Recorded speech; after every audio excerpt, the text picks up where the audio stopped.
Hey there, everyone. This is Samuel Johnson, and welcome back to the Ben 10 Retrospectives. And before I begin talking about this episode, I would like to give a reason for why this episode is being uploaded on Saturday rather than on Friday. And the honest to God reason is I actually completely forgot about this.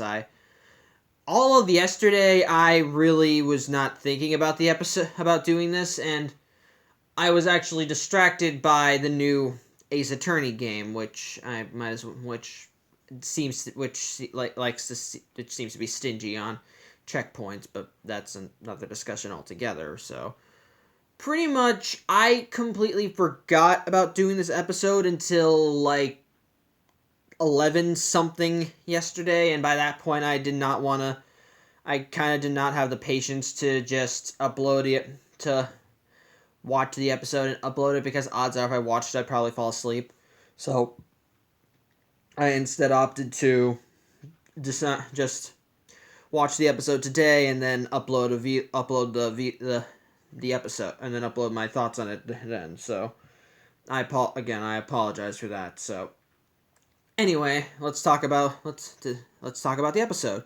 In this case, we're looking at episode 10 of the original Ben 10 series, Lucky Girl, and in this episode, we're introduced.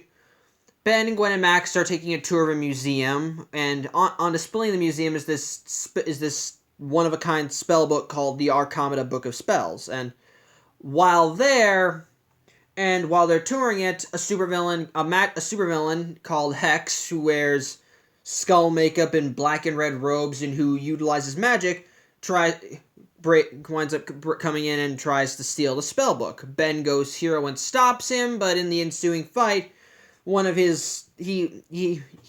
winds up knocking off one of his accessories because on his chest he has a sash with all these different charms on it. He winds up knocking one of the charms off, and Ben takes it as a souvenir, and we get another. And I actually forgot to mention this during the Washington BC vlog, mostly because it wasn't that special. But it's actually kind of nice that Ben actually has a little box where he keeps souvenirs from his hero career. So anyway, so pretty much Ben takes the charm as a souvenir, but after the villain Hex is captured, Ben just starts pretty much accepting all the praise that everyone is giving him, which makes Gwen jealous.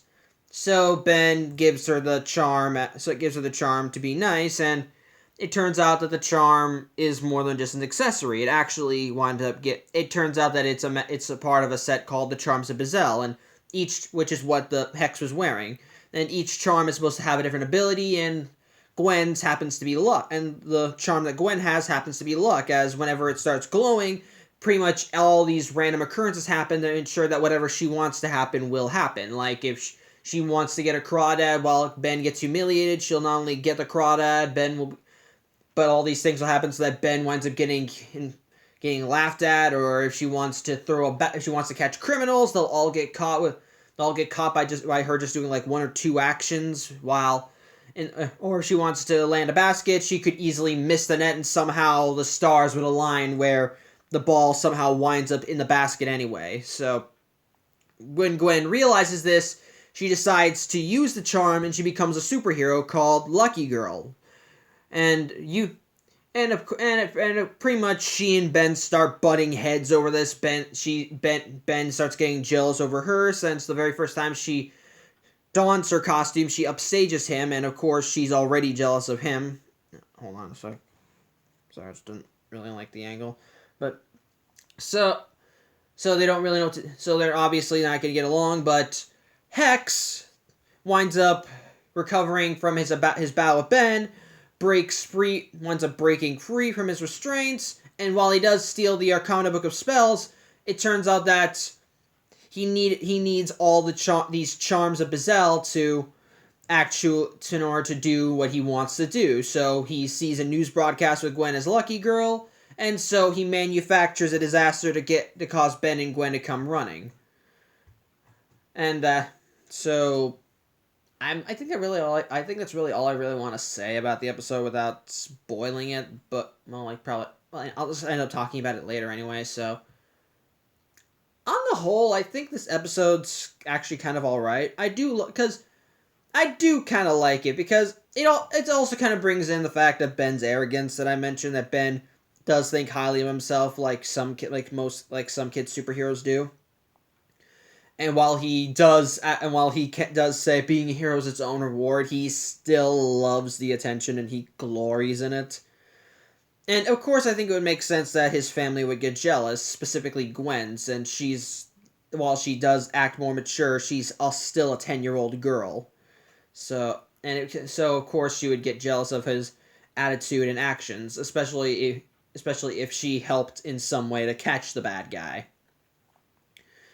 And so I kind of like that, and I kind of like that she does kind of get her own limelight, get her own time in the spotlight, because Gwen by herself actually can be capable, and this does sort of tie into, sorry, it sort of ties into what happens to her as the series progresses. She becomes more invested in her own way of doing things. And we do see that she is competent in her own way. Like, she's a competent fighter. She's smart. She's kind of like, she is in her own. She is still strong in her own ways. Which that just reminds me of a Steven Universe episode, but that's another thing entirely again. So, back to Ben 10. But on the whole, I don't really kind of see the butting heads. I don't really see much things that this episode does different from other episodes where there's a superhero, they have a teammate gets jealous, the teammate somehow gets superpowers, becomes a hero in their own right, and in some ways they wind up butting heads with the main character. I think it's kind of been done before, there was an episode of Static Shock where before Terry became Gear, he was temporarily given superpowers by another person who had gotten powers from the gas, whatever it was. And for a while he wound up becoming a superhero, and when Static wound up bringing concern, they did clash. I don't know. It just kind of feels like the story's been done before, but to be fair, it's not done horribly.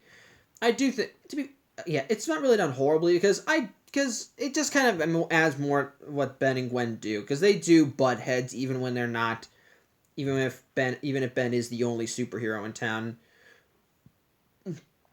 And it does kind of make sense, and I do sort of like that Ben does sort of get jealous of his cousin, especially since he's the one that gave her the thing that gave her her superpowers. But I really don't know what else I can say. Oh, I might as well just talk about the villain Hex. I think he's actually pretty nice as a. He is pretty much the magical villain, but he's more Gwen's villain because, while he does face off against Ben, Ben's not really the one that helps. He's not the one that Ben becomes. That he doesn't really become. Doesn't really become as obsessed with Ben as other villains that Ben has faced. In this case, he is angry with Lucky Girl. Gwen is the one that he clashes with, and even in future episodes, it's him and his family are the ones that seem to have the most beef with Gwen. And while they do have some business with Ben, it's Gwen where they have the most issues. And I also kind of like his design. It does kind of make him look intimidating and creepy. But it of course makes him look very otherworldly. But but in some cases I'm just kind of wondering where he came up with that. I mean, I know he's supposed to be kind of evil and mystical, and even other series say he's from another dimension, which I don't buy. I think it's kind of dumb. Sorry, my dog. But I don't know. I don't know. I think I might just be bringing this up because there's just kind of one scene while after he got away, he was just kind of floating down a sidewalk, and that's where he just happened to see a news broadcast on a nearby television. I'm just kind of thinking myself, no one questions this. I don't know. It's just, but that's neither here nor there. I do like Hex as a villain. I do like that he's more Gwen's villain than he is Ben's, and he can be intimidating, and he is intimidating in his own right. So, yeah. To be honest, I don't really know what else I can say about this episode. It's kind of the formula of supporting character gets superpowers, becomes hero, butts heads with main character. Ultimately, when they stop, main character says, "You were fine." That's pretty much how it is. Gwen gets superpowers for a little while. After she gets jealous of Ben, she becomes a superhero, and then by the end of the episode, she loses them because she smashes all the charms of Bezel. So yeah, I really think that's all I can say. I mean, okay. Overall, I do think this is an all right episode. It's not a bad because again, while this has been done before, I don't think it's bad. It's still a good. I still think it's nice enough because it still kind of makes sense for Gwen and Ben's relationship, and they butt heads over something like this, and Gwen, and so and it can and it still and it helps further Gwen as a character as we see she's also taking steps towards becoming more than what she is. I mean, she's still something on their team, but she wants to become more. So I really think that's all I can say on the episode. So yeah, that's pretty much it. I think it's an alright episode. Think it's an alright episode. Good villain. So good villain, some good story, and overall, yeah, just alright. So again, thank y'all for watching. I'm sorry this is a day late. The next episode will be uploaded on Friday as per usual, and hopefully you'll tune in that next Friday as we look at the next episode of the original Ben 10 series and another one of my favorite episodes. So, yeah, thank you for watching. This is Samuel Johnson, and I'll see you next week. Take care.